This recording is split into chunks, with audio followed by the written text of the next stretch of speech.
नमस्कार, माझ्या चॅनलमध्ये तुमचं सगळ्यांचं खूप खूप स्वागत आहे. तर आज तुम्हाला मी आगरी कोळ्यांमध्ये तांदळाची भाकरी जी बनवली जाते, ती कशी बनवली जाते त्याची रेसिपी शेअर करणार आहे. तर अशी मऊ लुसलुशीत भाकरी होते, खाण्यासाठी अगदी उत्तम आणि पचायलासुद्धा हलकी असते. आणि तुम्ही जर का बाहेर जात असाल फिरायला, तर तुम्ही 2-3 दिवसासाठी ही भाकरी करून घेऊन जाऊ शकता. तर अशी ही भाकरी कशी बनवायची त्याची रेसिपी बघा. तर इथे मी 1 कप पाणी घेतलेलं आहे. चांगलं गरम झालं, उकळी आली, की त्याच्यामध्ये पीठ घालायचं आहे. आता 1 कपामध्ये 4 भाकरी होतात, त्या अंदाजाने पीठ घ्यायचं आहे.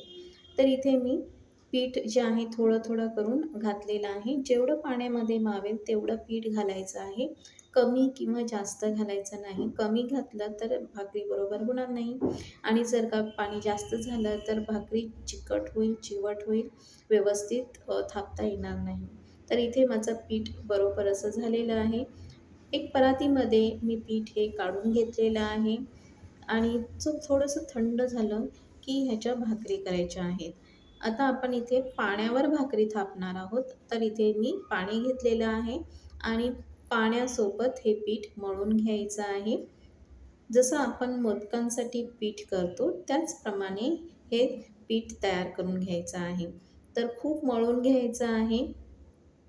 चांगलं मळलं तर भाकरी खूप छान येतात. जर का मळलं नाही पीठ तर भाकरी होणार नाही. याच्यासाठी खूप असं मळून घ्यायचं आहे. थोडं-थोडं पाणी घालायचं आणि पीठ पूर्ण असं मळून घ्यायचं आहे. हे बघा इतपत असं छान मळून घ्यायचं आहे. पीठ अगदी कापसासारखं मऊसूत पाहिजे म्हणजे त्याच्या भाकरी छान येतात आणि टिकतात सुद्धा चांगल्या. जर का पीठ मळलं नाही तर त्याला भेगा पडतात आणि भाकरी चांगली भाजतसुद्धा नाही. तर असं पीठ मळून घ्यायचं आणि एक असा गोळा तयार करायचा. जेवढी भाकरी आपल्याला मोठी करायची असेल तेवढा एक गोळा तयार करून घ्यायचा. तर इथे मी बघा साधारणतः एक अशी मोठी भाकरी होईल तेवढा गोळा तयार करून घेतलेला आहे. आता तो मस्त असा पाणी लावून त्याची भाकरी तयार करायची आहे. तर भाकरी कशी करायची हे सुद्धा इथे बघा. भाकरीसाठी मला जेवढा गोळा पाहिजे आहे तेवढा मी घेते आहे आणि बाकीचं थोडंसं पीठ ह्याच्यामध्ये असं उरते ते मी काढून टाकणार आहे. तुम्हाला जेवढी मोठी भाकरी बनवायची असेल तेवढा मोठा गोळा तयार करायचा आहे. तर आता ही भाकरी जी आहे ही पाण्यावर थापून घ्यायची आहे. तर परातीला सुरुवातीला सगळीकडे असं पाणी लावायचं आहे. म्हणजे भाकरी खाली चिटकत नाही आणि हळू असं आपल्या हाताचा प्रेशर देऊन म्हणजे भार देऊन अशी भाकरी तयार करायची आहे. जशी आपण थापतो तशीच ही भाकरी पाण्यावर आपण थापायची आहे आणि हे बघा प्रोसिजर बघा नीट नाहीतर ही भाकरी पाण्यावर कोणाला सहसा जमत नाही. पण हळू अशी परातीला पाणी लावून भाकरी थापून घ्यायची आहे आणि पातळ करायची आहे. ही भाकरीची एकच खासियत आहे की ही भाकरी खूप पातळ असते. मस्त अशी नरमसूत होते कापसासारखी. तर कशी होते तर ही आपण अशी पातळ करतो म्हणून ही भाकरी अशी नरम होते. तर इथे बघा जेवढी तुम्ही पाण्यावर अशी थापून घ्याल ना तेवढी भाकरी मोठी होत जाते.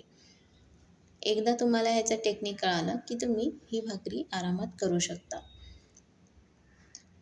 तर इथे पाणी लावून थोडं पाणी लावून अशी भाकरी तयार करायची आहे. आता इथे बघा माझी भाकरी पूर्ण तयार झालेली आहे. कुठे जाड, कुठे पातळ अशी भाकरी तयार करायची नाही. ते सगळीकडे बरोबर अशी पातळ आली पाहिजे. तर आता ही भाकरी करता मी एका बाजूला तवासुद्धा गरम करत ठेवलेला होता. तर हा अल्युमिनियमचा तवा आहे. तुम्ही दुसरा कोणताही भाकरीसाठी तवा वापरू शकता.